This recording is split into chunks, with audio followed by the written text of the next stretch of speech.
Bueno, bienvenidos al último seminario del IFRGV-UDEA. En esta oportunidad contamos con Andrea, Gennaro y Tommaso, Raffaello de EPSA. Y bueno, ahora después les van a comentar, vamos a hacer una breve introducción de ellos. Es un tema muy interesante. Y bueno, la temática de la charla va a ser 45 minutos de exposición y luego se harán las preguntas. Pueden abrir el micrófono, levanten la mano y así se pueden habilitar el micrófono. Yo les voy a decir el orden de las preguntas. Así lo hacemos de una manera más ágil y ordenada. Bueno, Marianela, abrí el micrófono entonces, así comenzás la introducción. Gracias, Eliana. And well, welcome to our last meet in this 2020. And I will speak in English because I think that it is better. Before we start, and again, I repeat, Eliana told these words in Spanish, and I give the same words, but in English. I would like to explain a couple of things. The speakers will give his talk around 45 minutes, and at the end, they can answer your questions. So please ask your question using the raise your hand in the chat, or introduce directly your question in the chat. Eliana will organize and give the word. And okay, as Eliana mentioned before, today we close the institutional seminars in a difficult and particular year, which allow us contact with many people around the world, and was an excellent opportunity for scientific exchange and discussion. So in this context, I would like to especially thank the INTAS team, Eliana López Colomba, Dolores Busto, Soledad Ruolo, Carolina Rubiolo, and Elizabeth Valespiani. And they all together did this possible. And the directors, of course, Karina Grumben and Alejandro Rago. Today we are pleased to present two invited speakers who works at European Food Security Authority. Firstly, and I would like to present Andrea Gennaro, and he's an agronomist, and he has a PhD in plant biotechnology at University of Tuxia, Italy. During the PhD, he participated in a Marie Curie program at the Chun Innet Center in UK. On March of 2006, he got a PhD entitled Cytogenetic and Molecular Characterization of durum wheat, Thinopyrum ponticum, recombinant lines. Then he did a postdoc in the Laboratory of Plant Cytogenetics at the University of Tuxia and became a temporary research in crop genetics. The results of his research work are documented by several publications on national and international journals and conference proceedings. Part of his research activity was important for the development of a durum wheat variety, carrying useful genes transferred from the wild species, Thinopyrum ponticum, through chromosome engineering, which has obtained the easy patent protection and is registered to the Italian National Variety List and currently on the market. He is member of the Italian Society of Agricultural Genetics and of the European Genetic Cooperative. Since February 2012, he's working at the EFSA, European Food Safety Authority, in the GMO unit, coordinating the working groups on comparative analysis and environmental risk assessment. He also supported the activities of the working group on new plant breeding techniques agronomic, on phenotypic characterization of GM plants, and more recently, the one on the SynBio plants and on genome editing. On the other hand, Tommaso Raffaello is a molecular biologist who graduated in industrial biotechnology at the University of Padua, Italy, in 2007. He completed a PhD in the field of fungal genetics at the Department of Forest Science at the University of Helsinki, Finland. His PhD research focused on fundamental intracellular signaling pathway, MAP kinases, which are activated in the necrotrophic fungal pathogen Heterobacterium annosum to allow adaptation to different environmental conditions. He continued his academic career as a postdoc scientist at the same institute with the aim to discover and characterize small secreted proteins, SSPs, from Heterobacterium spp. The work allowed the identification of several SSPs with possible implication in the fungal disease. The results of his research work are documented by several publications on international journals. Since July 2018, he's been working at EFSA in the GM of Unit 2, contributing to the working group on molecular characterization. He also supported the activities of the working group on genome editing. We talk about risk assessment of genetically modified plants and EFSA perspective. And I would like to thank them very especially for this talk. Thank you. Great. Thanks, Marianela, for the very nice introduction. So it's for us a real pleasure to be here today to present our, the activity of the EFSA GMO unit. And so we really thank you and the INTA for this invitation. It's always a great opportunity to present our activity at an international level, as is the case today. So really thank you. Okay, I just try to share my screen. So if you can see everything, just give me a sign so I can start the presentation. Yes, it's fine. Mm-hmm. Okay, great. So good morning, everyone. Today, myself and Tommaso will guide you through this pretty long path. We would like to give you an overview of what is EFSA and what we are doing in the frame of the GMO risk assessment. But because we think you are not so familiar with EFSA, we thought to give you some background information of what is EFSA. Is the European Food Safety Authority and has been established in 2002 and today is physically located in Parma. This is our building, and Parma is a nice city in the north of Italy. It's one of the many European agencies that are present in Europe. There are around 30, and the different agencies are part of a network, and we cover a number of different issues. Of course, EFSA is dealing with food safety, but there is EMA, for example, working on medicines, and nowadays they're working on the authorization of the corona vaccines, for example, and other agencies working for the chemicals or education and so on. So we provide support to around 500 million of European citizens, and indeed we are part of this network.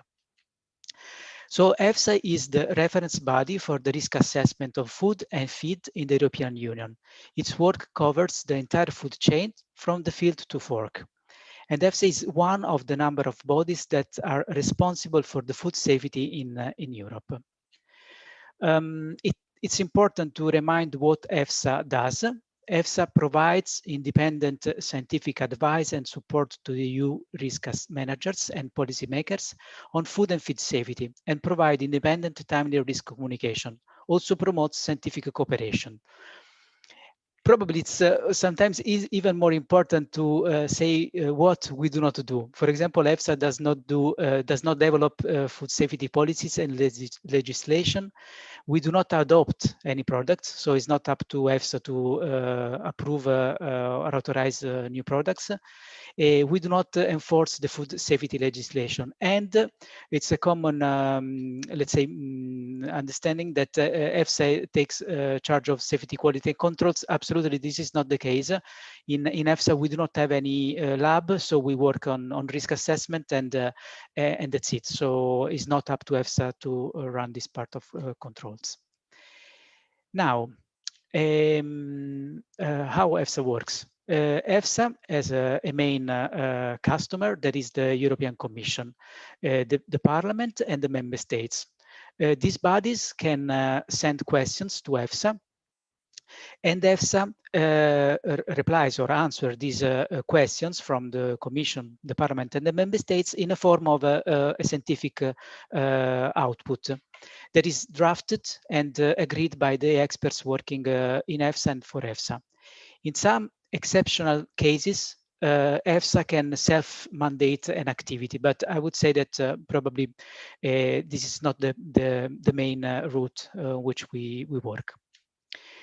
And here, as you can see, we are organizing several panels covering a quite vast range of topics. And today, of course, we will focus on GMOs. Let me put the pen that this can help. Okay. In order to try to explain how we work in the GMO unit, I thought that the pyramid or this triangle can be a good way to explain how we are organized. There is the EFSA staff, like myself and Tommaso, that are the people working in Parma, in the building. Well, except now that we are all teleworking. And together with the administrative staff, we provide support to the different scientific area that are the molecular characterization, the comparative assessment, and the environmental risk assessment, and the food and feed safety. In each of these groups, we cover different scientific areas. So we are organizing following this grouping. And our specialization for sure is present in each of these groups. For example, as was mentioned at the beginning, I can say that I was mainly a plant breeder and I work in the Compara group. Tommaso is a molecular biologist and he supports the molecular characterization group. We, as EFSA staff, provide supports to the next level. Sorry, that is that are the working groups. The working groups are groups where there are experts, not anymore EFSA staff. They are externals, and they are researchers like you, for example, that are consider the excellence in Europe in the different areas, and they can apply to be part of the different working groups and are then selected on the basis of their experience. The EFSA staff supports the different working groups in the preparation of the assessment of the different products or for example, the drafting of new guidances. And the output of this activity is then finally discussed in the panel, the GMO panel, that is used to have physical meetings, but as you can imagine, nowadays we are working mainly using Teams and similar platforms. We now move to the risk assessment and how this is done. The risk assessment for GMOs in Europe is conducted under a very strict legal frame. And in these slides, we indicated the two main elements of the regulatory frameworks under which the GMO unit operates. And this is the directive 2018 on the deliberate release into the environment of GMOs, and the regulation 1829 on food and feed, including the derived products. These documents are really the basis for our daily work. We need to stick to these documents that were also more or less recently updated. But still, when we refer to the legal frame, we still refer to these two documents, the 2001 and the 1829. I'm stressing this because it's really the basis of what we do. For example, in the directive, you can find the definition of what is a GMO. And for us, this is essential. For us, under this directive, we consider a GM an organism in which the genetic material has been altered in a way that does not occur naturally by mating and or natural recombination.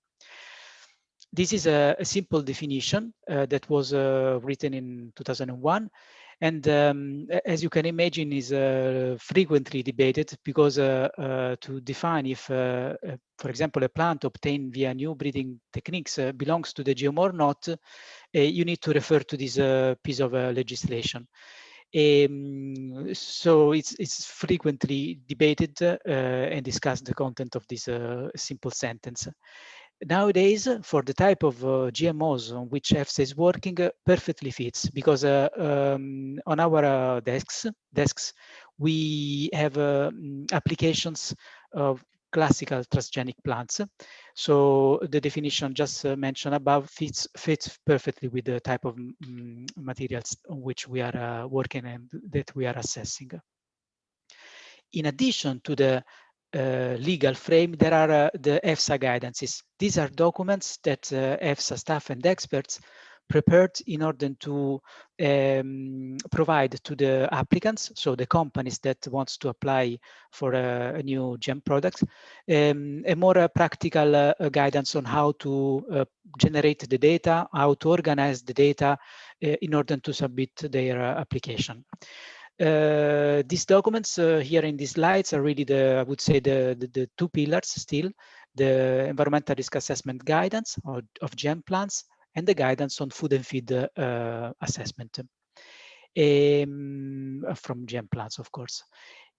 We work on new or developments of new guidance or on updating new guidances.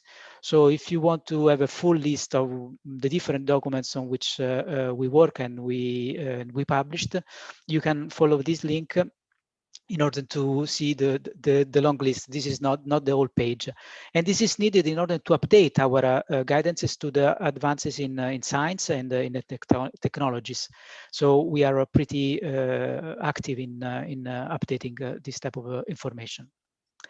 Okay, before entering more into the technical part, just a few words about the type of GMOs that we are assessing nowadays.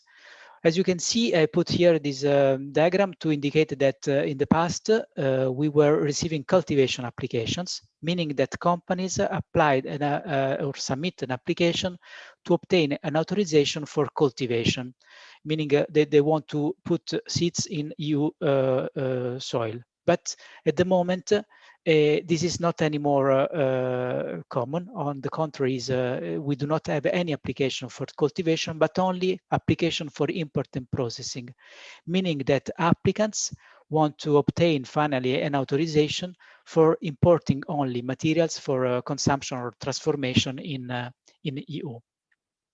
And here you can see the main crops, or actually these are the crops on which we worked: maize, soybean, cotton, oilseed rape, and sugar beet. And we can work on application of single, because let's say singles, we refer to plants with only one main cassette for expression of one or more traits, and stack events that are GEM plants in which different singles are combined thanks to sexual crosses. So the combination of GMs in a single plant needs to be authorized. And this is why applicants are submitting also this type of events to EFSA. And finally, a few words about the traits of GM plants that we receive in Europe. The majority are for insect resistance, so to confer tolerance towards pests, and to confer tolerance towards herbicide traits. But there is also a group of less frequent traits, like drought tolerance is something that we can receive time to time. Metabolic traits, like plants in which there is an alteration of the compounds in order to have a different, let's say, a fatty acid profile for a soybean, or traits to enhance yield, and even traits that are not meant to be directly used by farmers or by the end consumers, but traits like male sterility that is meant to be exploited by the breeders for the production of hybrid seeds. So this is more or less a picture of what we receive on our desks at EFSA. And here is an overview of the different phases of the risk assessment. And now I will leave the floor to Tommaso, that will introduce the molecular characterization pillar, I will introduce the other three pillars after him. So the floor is yours, Tommaso. Thank you, Andrea, and good morning to everyone. Basically, with the following few slides, I'm going to tell you a little bit about the key concepts in the molecular characterization part of the risk assessment. Please, next slide. So basically, the molecular characterization part aims at answering four basic questions. The first one is, what is the sequence that has been inserted into the plant genome? Where is this insertion? So where has the sequence been inserted? The third one is the genetic material actually stably inherited between the different generations? And also, what are the characteristics of the proteins which are actually expressed or produced by the inserted material, genetic material? Next slide, please. So regarding the first question about what is the sequence, the applicant submits to EFSA the nucleotide sequence for each event related to the specific GM plant. Usually the sequence is determined by Sanger sequencing or by the use of more recent new genomic next generation sequencing, sorry. What we have is basically the sequence of the event, which is characterized by the insert, which can contain different multiple gene cassettes with related promoters and terminators, and flanking sequences, meaning that the applicant submits the sequence on the 5' and on the 3', the sequence of the genome of the plant which are flanking the insert. The applicant also submit a full description of all the genetic elements which characterize the specific event. And next slide, please. Regarding the second point, so where is the insertion, where has the insertion happened in the genome? In this case, the applicant performs a bioinformatic analysis using the flanking sequences and using public available databases, like, for example, NCBI databases, non-redundant protein, non-redundant nucleotide, EST databases, and when available, also reference genome database. This analysis allows also the identification of possible endogenous genes which have been interrupted by the insertion. If an endogenous gene has been identified as interrupted by the insert, maybe further analysis is needed and required from the applicant. Very important is also the verification on whether fragments of the transformation vector, in particular the backbone, has been actually accidentally inserted into the plant genome, maybe in a region completely different or outside from the insertion site. And this analysis is usually performed by the applicant using Southern blot analysis, using probes covering the full backbone of the transformation vector, or by using also junction sequence analysis, which are based on next generation sequencing data. Next slide, please. The third point is the identification, the verification that the genetic material is stably inherited between different generations. So the stability of the genetic elements, of each genetic element in the event must be verified. And to do this, the applicant submits usually Southern blot or NGS data. And this is done over multiple generations of the plants under assessment, typically 5. And also the applicant can submit phenotypic data, related to the phenotypic stability of the event. In this case, we might have data using chi-square analysis and to verify that there is a right segregation and inheritance following a Mendelian pattern in the plant. And next slide, please. In this case, for the fourth point, we have the characterization of the protein which are produced by the event.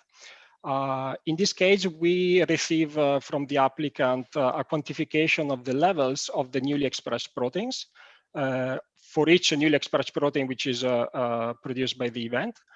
A recombinant system can be used to produce enough amount of this newly expressed protein in order to run some more safety tests, which are basically performed in the food and feed area, because very often you cannot extract a sufficient amount of this newly expressed protein directly from the plant material. So what the applicant runs is an equivalence test between let's say the E. coli produce NAP and the NAP from the plant. Then the E. coli produced NAP is used in the food and feed and safety assessment to run, for example, toxicity studies. Specifically for the NAP characterization and also for the NAP quantification of the levels, we received usually data related, which are Western blot, mass spectrometry data, enzymatic assays, and ELISA, which is usually used for NAP level quantification. Next slide, please. Apart from the 4 points that I have described before this slide, the applicant also performs the full bioinformatic analysis of the sequence of the event. In this case, the bioinformatic analysis aims at identifying whether there are similarities between any of the NAP produced by the event or any ORF potentially produced by the sequence of the event, any similarity with toxins or allergens. And this assessment, this analysis is done by using multiple databases that can be available online, like those that I mentioned before, for example, NCBI non-redundant protein databases or nucleotide databases. But also the applicant can produce in-house databases, a collection of predicted toxins that can be used for this analysis. Finally, moreover, this type of information that we got in the MC part about the bioinformatic analysis is then passed to the food and feed teams for further considerations. One of the analyses performed in the bioinformatic package is the analysis on AGGT, which aims at identify region of homology between the event and the bacterial to investigate the possibility of any homologous gene transferred from the plant material, genomic material, to bacterial genome. And this is performed in order to verify the possibility of this basically passing genetic material from the plant to microorganism. I think you reached the end of the MC characterization part, and I give the floor again to Andrea for the comparative analysis. Great. Thanks, Tommaso.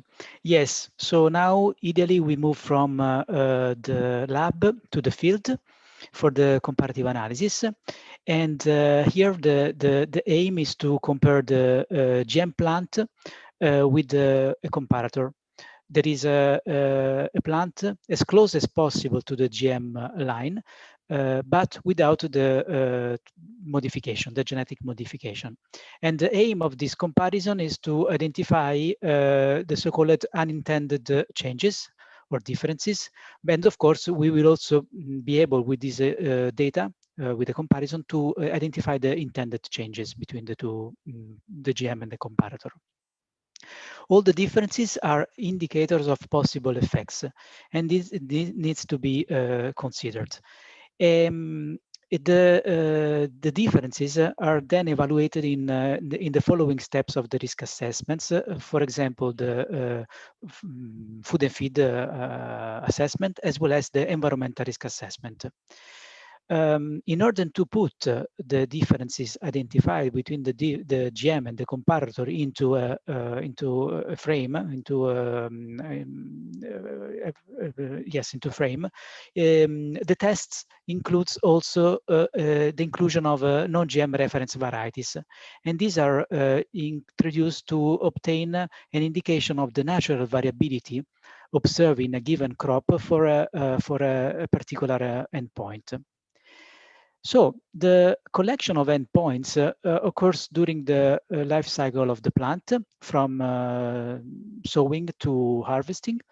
And with the orange stars are indicated the phases in which are collected agronomic and phenotypic characteristics of the plants, and these are indicated in a specific guidance where EFSA provides information on which endpoints should be collected, like early stem count, plant height, days to flowering. All the endpoints are meant to characterize the plant in the different growth phases. At the same time, from the field trials are also collected the data on the compositional parameters related to the forage, when the plant is also used for forage, and for the grains or seeds. The endpoints in this case are reported into the OECD consensus documents and are specific for the different crops.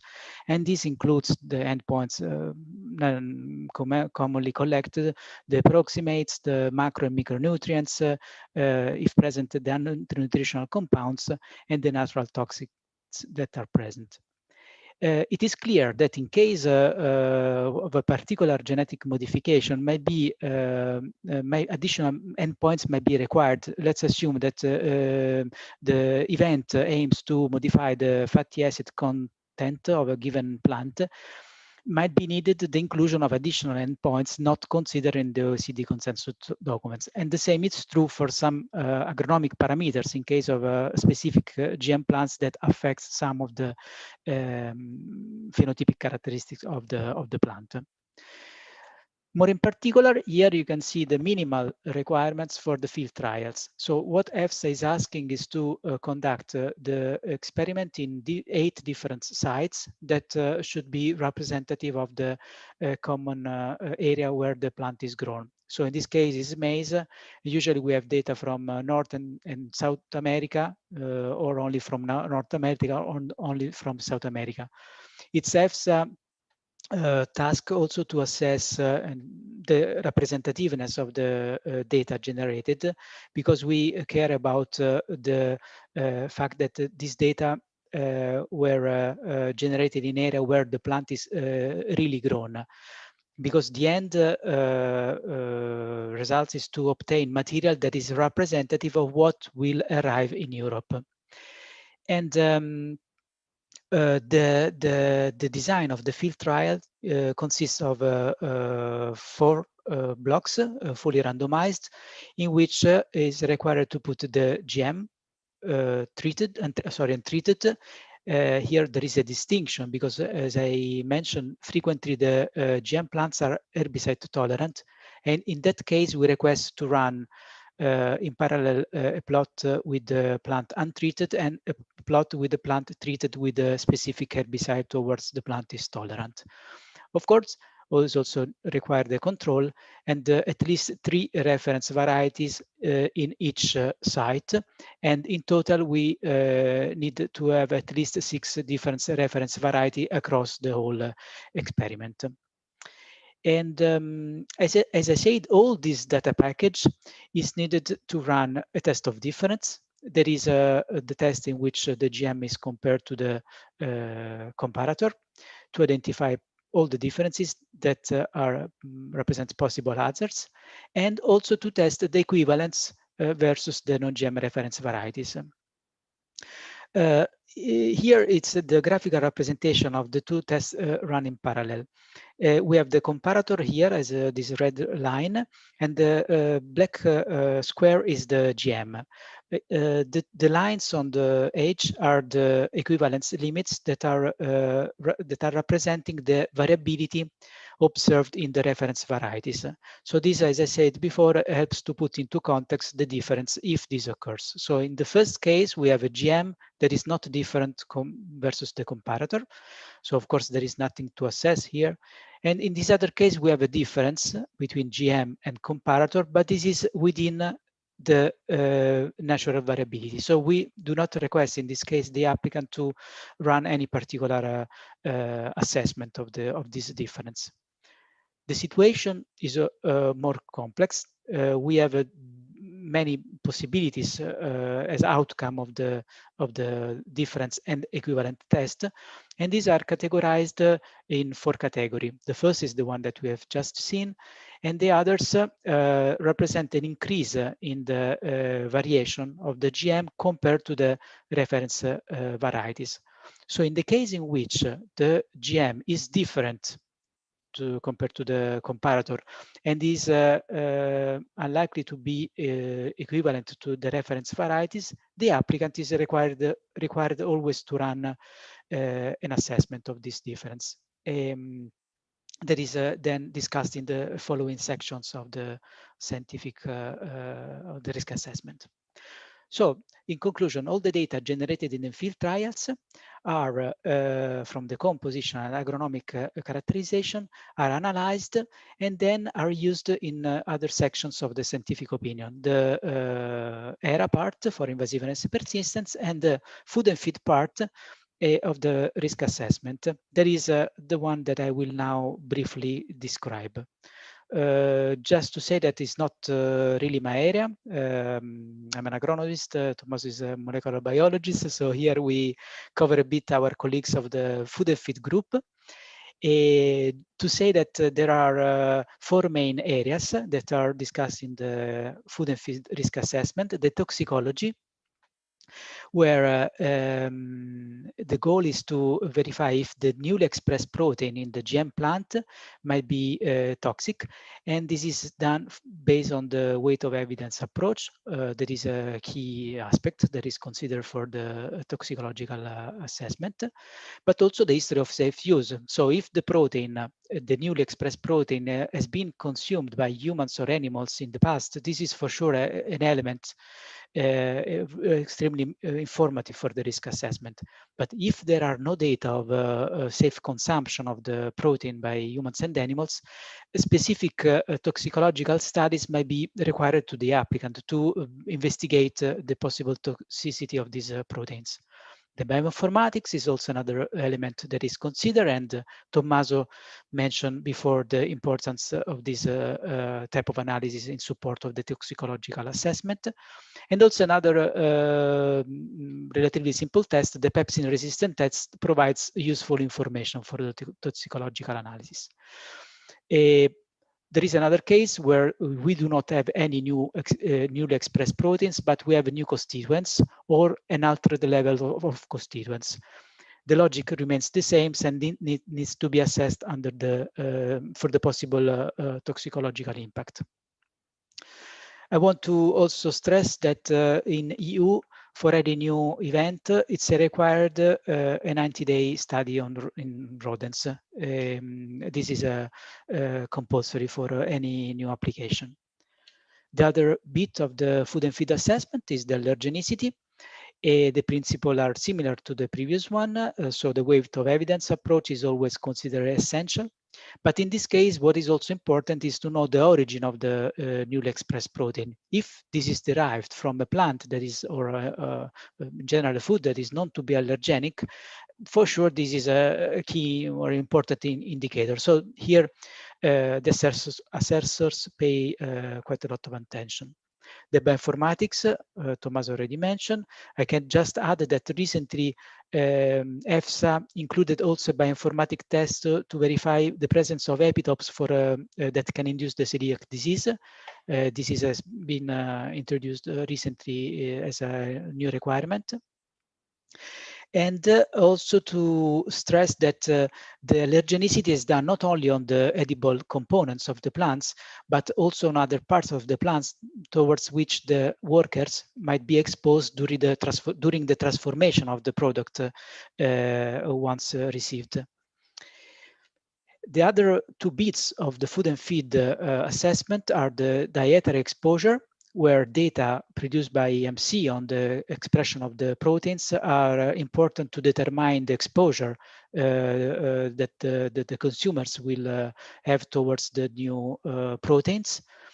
And finally, the nutritional assessment, where in case there are changes in the GM plants, in the composition of the GM plants, these are taken into account and assessed. Okay, we move towards the end of the fourth pillar, the environmental risk assessment.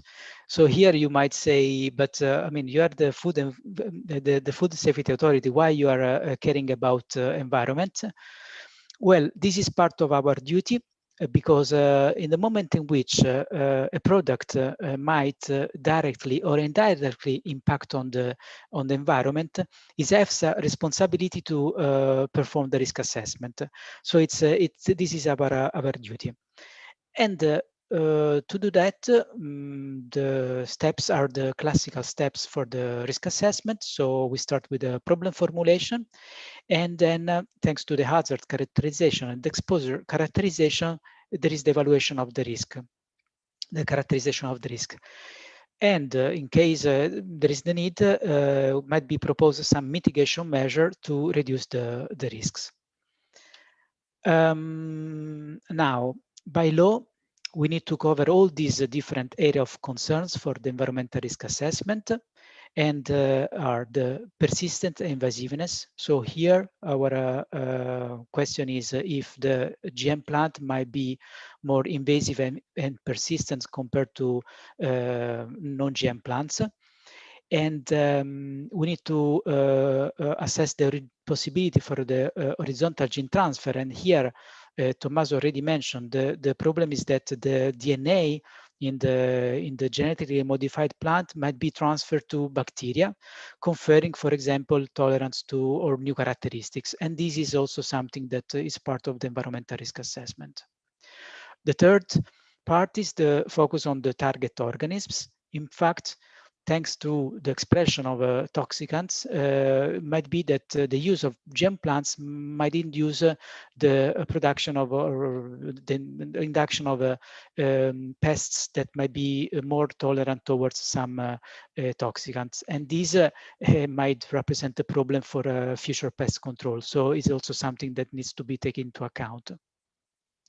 The other bit is the assessment of the impact on non-target organisms. In this case, we are talking about all the organisms that are not the target of the toxicant produced by the plant, for example, the Bt toxin, that might be uptaken by by non-target organisms that might be affected, like Lepidoptera or other herbivores, predators, and decomposers. So all these groups are considered in the environmental risk assessment as a non-target organisms. Then there is the impact on the cultivation practices, and here we can make the example of the herbicide-tolerant plant, where the use of herbicide might induce the increase of weed resistances, with the consequence difficulties in controlling weeds. So this is also something that is part of the environmental risk assessment. The impact on the biogeochemical processes, where we take care about the underground environment and what can happen with the cultivation of a GM plant on soil, and the human and animal health. And here it's mainly covered in the food and feed part of the assessment. So here is an overview of the environmental risk assessment, extremely rapid, taking into account that in case of import and processing application, the exposure of GM plants to the environment is extremely reduced because are not cultivated in Europe. So all these area of concerns should be put into the context of a limited exposure. And with that, I leave again the floor to Tommaso for the last part of the new techniques. Thank you, Andrea, again. With this few last slides, we would really like to conclude by giving you a little bit some very general information on the EFSA activity, in particular at the GMO unit level, about new advances in biotechnologies or what we call new techniques. Next slide, please. Thank you. Basically, the work done by EFSA in the last couple of years, so let's say end of 2018, 2019, and 2020, was quite substantial, because we received several mandates from the European Commission.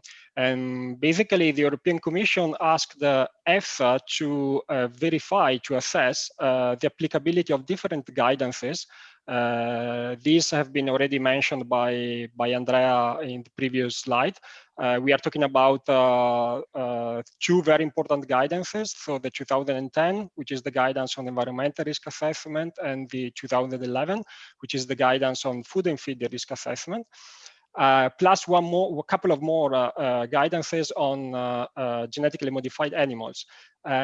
So basically, the Commission asked EFSA to verify whether these guidances are applicable to for the risk assessment of products, relatively new products, like, for example, insects created by gene drive, plants created by the application of synthetic biology approach, and also plants generated by the application of site-directed nucleases type 1, type 2, and oligonucleotide-directed mutagenesis. So this activity basically was finalized in the last, let's say, 3 months, when we published several opinions. So I will go very briefly through 3 different opinions that we have published, so we can move to the next slide. So the first is on gene drive, which refers to a technology which is used in genetic engineering, and which is designed to bias and therefore to speed up the transmission of certain genetic elements in a target population. That's the working definition that we had. The opinion generated by the GMO panel, who has worked in the past 2 years on this topic, was published in November, as you can see here, this year, and can be accessed by, if you just go to the EFSA website, and you will find this opinion published. So the main conclusions that are included in this opinion is like the guidances that I just mentioned you in the previous slide are generally adequate to risk assess gene drive insects. However, the GMO panel has identified that the need for further guidance development in certain areas, for example, in the molecular characterization part, in the environmental risk assessment, and in the post-market environmental monitoring. Next slide, please. In this case, we are referring to the SynBio. Please note that the SynBio opinion, although it has been adopted by the GMO panel, it hasn't been published yet. It is going to be published in the next few weeks, hopefully. So the working definition of SynBio that we had at the GMO unit, it is like the SynBio is a field, I read it through, a field that involves the use of science, technology, and engineering to facilitate and accelerate the design, manufacture, and or modification of genetic material in living organisms. Please note that this is for this mandate related to this SynBio, this was a definition that was provided previously, this mandate. So the GMO panel was not required to provide a new definition of synthetic biology because the definition is quite much debated in the scientific community, what synthetic biology is. But basically, this mandate refer to products, plants with application in food chain and with deliberate release into the environment. So in this case, the main conclusions from the GMO panel, which are related only to the molecular characterization and the environmental risk assessment part. So the food and feed consideration will be included in a mandate that will be developed next year, starting from next year. So the main conclusion are also in this case that the regulatory framework at the European level and the EFSA guidances are generally adequate. But specific requirements may not be applied to all products, because synthetic biology is an approach that can generate a vast variety of different products in plant. And also there may need the GMO panel realized that we might also need to adjust these guidances, considering that SynBio is also a fast evolving field in science. And the next slide, please. And then the third one is the mandate on SDN 1, 2, and ODM. And this is the mandate that I coordinated, was my first mandate in EFSA. And is what we call the genome editing, the mandate on genome editing, although it is not a real mandate on genome editing, because it focused only on these three different techniques, SDN 1, 2, and ODM. But in general, genome editing, as you know, allows DNA to be inserted, modified, or deleted in the genome of a living organism with a very high precision compared to conventional breeding techniques or classical GM techniques or technology that characterize most of the products that we are currently assessing in EFSA. This opinion has been, as you can see here, has been published also in November, late November this year. So it's available on the EFSA website. So for all the details, like for the other opinions, please go on the EFSA website and surf around. You will be able to find easily these opinions and all the related information and content. In this case, I just summarized the main conclusions, which are related to the molecular characterization, food and feed, and environmental risk assessment. Similarly to the other opinion, also in this case, the GMO panel considered that the guidances that we have in EFSA are in general applicable to risk assess product plants actually generated by the application of SDN 1, 2, and ODM. However, since SDN 1, 2, and ODM are techniques which do not generally result in the insertion of foreign DNA, the GMO panel considered that some requirements that we have in the guidances might not be needed to risk assess these plants, simply because we do not have foreign DNA inserted in the plant. Next slide, please. And I'm moving to the last slide now. This is another mandate that we have received and is currently running. So we are working on this mandate right now. This mandate is related to the in vitro and in vivo random mutagenesis techniques in plants. And it stems from two, let's say, background type of information that we received from the Commission. One is the Court of Justice ruling in 2018, which has clarified that actually techniques, mutagenesis techniques that has emerged since the adoption of the directive of 2019.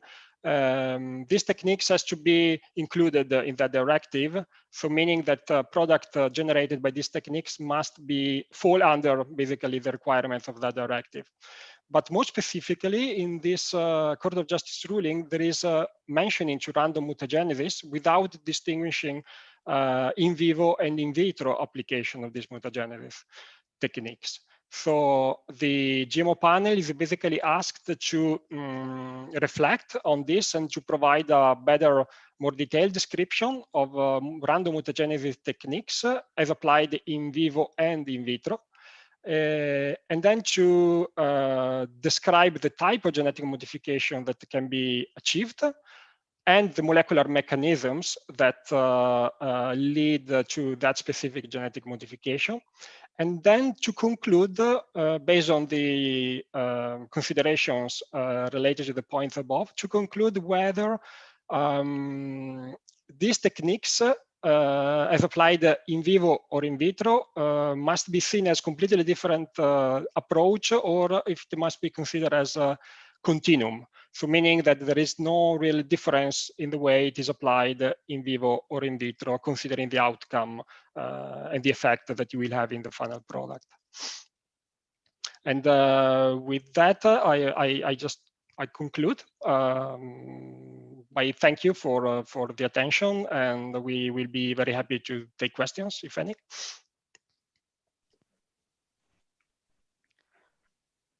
Okay, thank you very much, Andrea and Tommaso. It was very nice presentation. And okay, I start with the first question for Tommaso. Only southern and in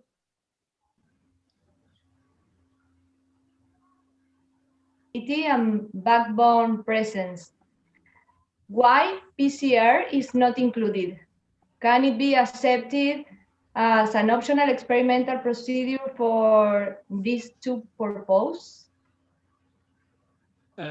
Yeah, thank you for the question. Probably I did not. We do receive also PCR data on this, but mainly has very often as confirmation that the material that they are using contains that specific event.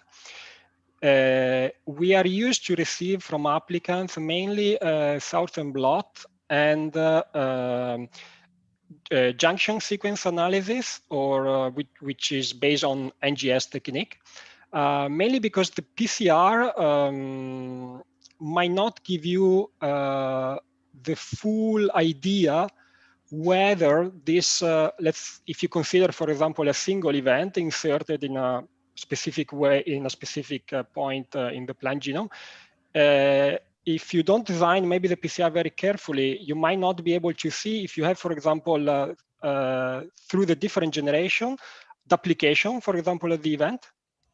So let's say that you have a primer design internally, for example, in the event, you won't be able to tell whether you have a duplication. You might see maybe a bigger signal, for example, if you have a duplication, but still it might be difficult to see if you have again, a duplication of the full event or even part of it.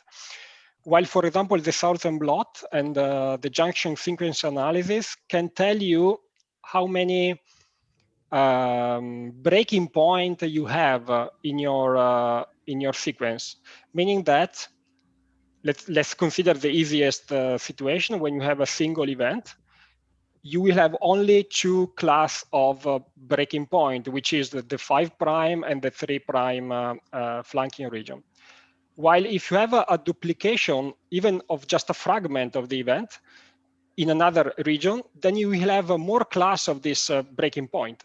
And that can be easily identified by junction sequence analysis and also by Southern blot, because the Southern blot, when you use the restriction enzymes that cut outside, so it's basically in the plant genome, can tell you if you have basically, let's say, even multiplication of your insert, because you will see different fragments, because the restriction enzymes would cut in a different area in these different duplications, pretty much. So PCR is also included, but very often is how would I say, backed up by Southern blot and or JSA, junction sequence analysis. Yeah. Okay. Okay, Sergio, you have a question, please. Open your microphone. Yes, if you can hear me. First of all, I would like to thank Tommaso and Andrea for the excellent presentation, very clear. But I have at least one, maybe two basic questions regarding genome editing. And the first one is that in the directive 18, you put a definition of the GMO where you say that is a genetic modification that doesn't occur naturally or something like that. And the question, specific question, is why then you have the request on judging about genome editing, if we all know that genome editing can occur naturally, and we have a lot of examples that this is happening. I mean, the most common example, for example, is the dwarf wheat, which is a knockout on a tuberculin gene. So I see that there's a confusion on if you have to regulate on genome editing, even if it does not fit into your own GMO definition.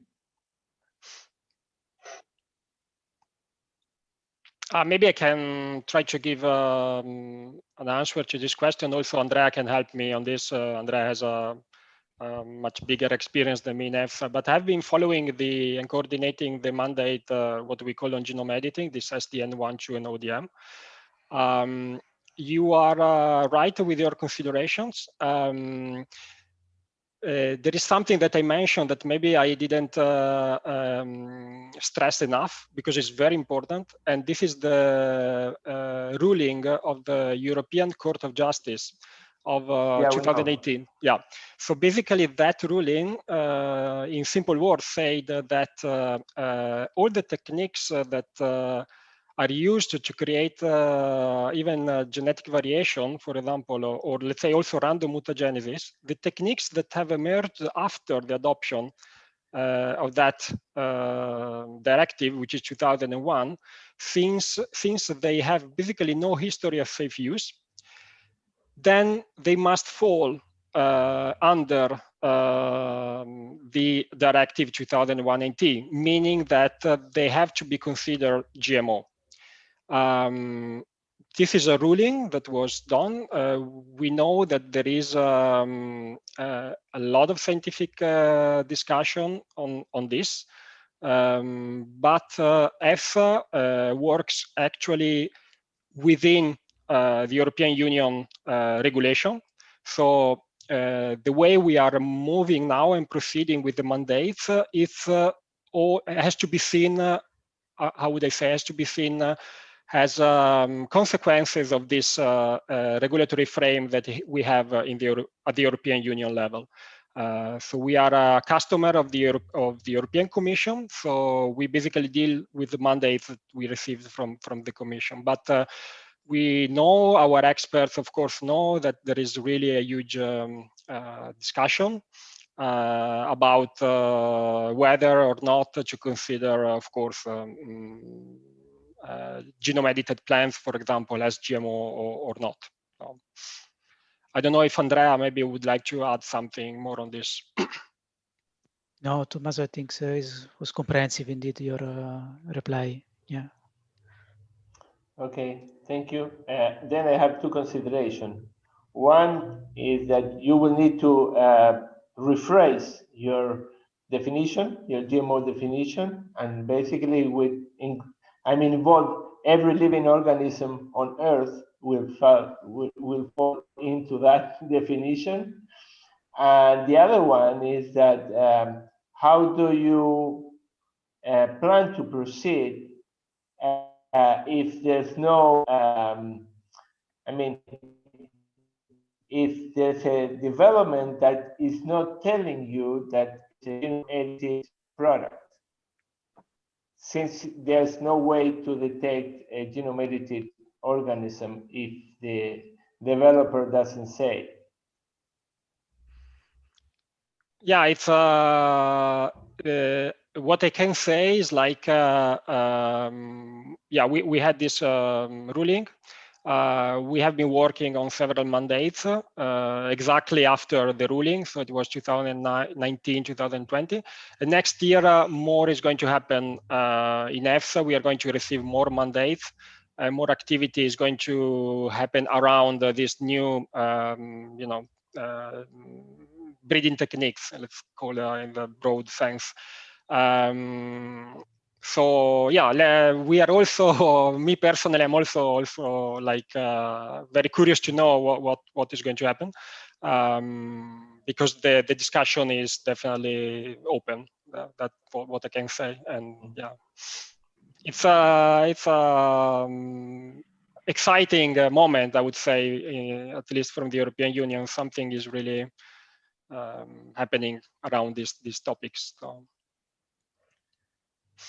You will have a lot of work ahead. We do, yeah, indeed. Yeah. Okay. I have another question from Patricia Miranda. GM and its comparator are usually in an easily transformed cultivars. This might induce a non-equivalence in the comparative analysis. Is a specific explanation accepted to save this issue? Yeah. Yes, Marianella, this is for me. Yeah. The point is absolutely valid. So we know that frequently this is the case, that a well transformable variety, I mean a variety that is known to be not recalcitrant, is used for the original transformation, and then this is kept for the comparative analysis. Here, the point is that we know that this can happen. Of course, if the number of differences between or lack of equivalence between GM comparator and the reference varieties is limited, this is handleable. In the moment in which the problem is extremely spread, well, this might be a problem, and this specific situation is described in the Agronomic and Phenotypic Guidance of 2015.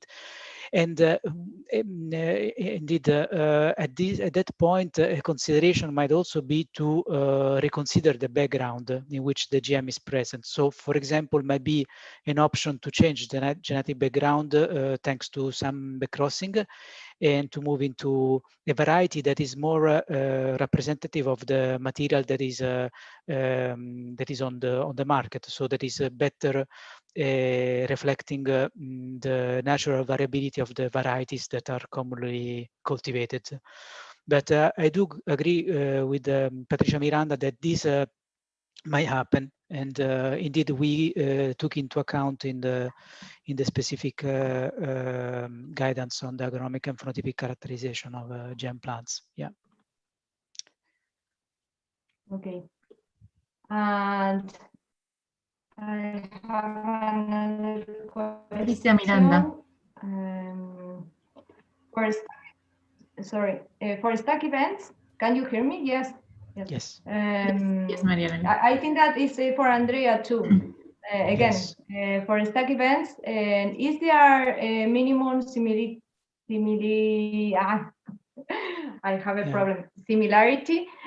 for the genetic background of non-GM comparators? 95% BC3. Yeah. Okay. There are another question, and when can null segregant be used when singles have been accepted or submitted to EFSA? Okay, so let's start with the first one on the similarity. Yes, indeed. We know that in case of stacks, might be more difficult to have a comparator with a very high genetic similarity with the GM. But still, we follow what is required by regulation, that requires the use of a comparator as close as possible. So it's not very specific, this as close as possible, but we do consider a BC3 as a minimum number of backcrosses to guarantee sufficient similarity with stack events. Indeed, the BC3, it's I would say considered as a kind of minimal amount of backcrosses. And the situation is different in case of singles. For sure, in single events, it's relatively easier to obtain a comparator with a higher similarity. So once again, the question is very good in the sense that in stacks the problem exists, and we are aware of that. The other question was on the null segregants, when this can be used. So in principle, cannot be used as a sole comparator. The GM needs to be compared with a plant that was never transformed. The reason is that the comparator needs to have a history of safe use, and the transformation events, in a way, it's something that alters this history of safe use. So the comparator cannot be a null segregant. The null segregant can be used as additional comparator. This is the case where you can have a null segregant in addition to the comparator. This has been used not frequently by applicants. I think there are very few cases where they include a standard comparator plus the null segregant. And then the last question, when single have been accepted or submitted? No. The null segregant, as I said, is only something that can be put on in addition to, not alone. Yeah, hope this was clear. Okay. For YouTube, it's all. Someone have any questions? Okay. Okay. I think that it's all. We passed the time. Yes.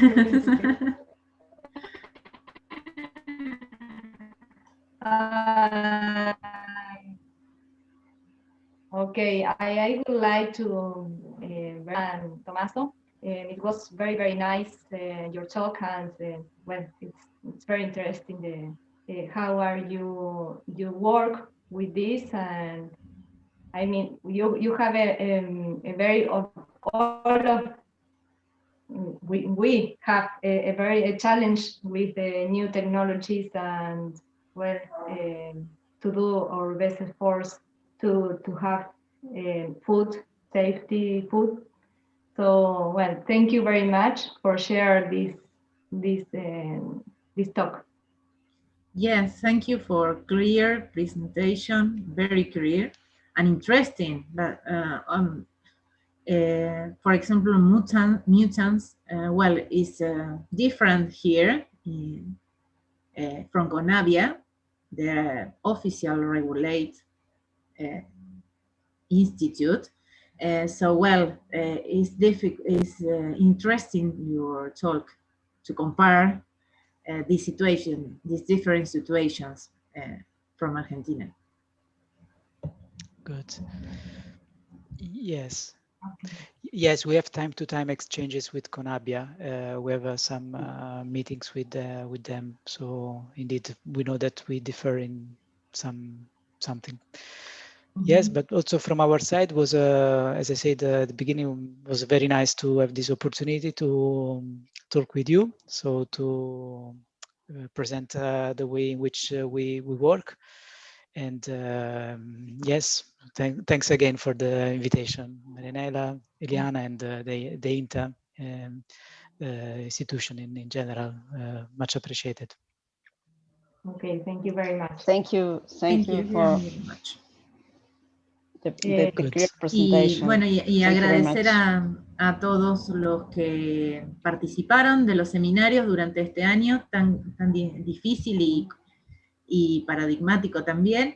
Y bueno, a todas las autoridades de INTA y a todos aquellos que han participado, muchísimas gracias por darnos la oportunidad también de brindarles todas estas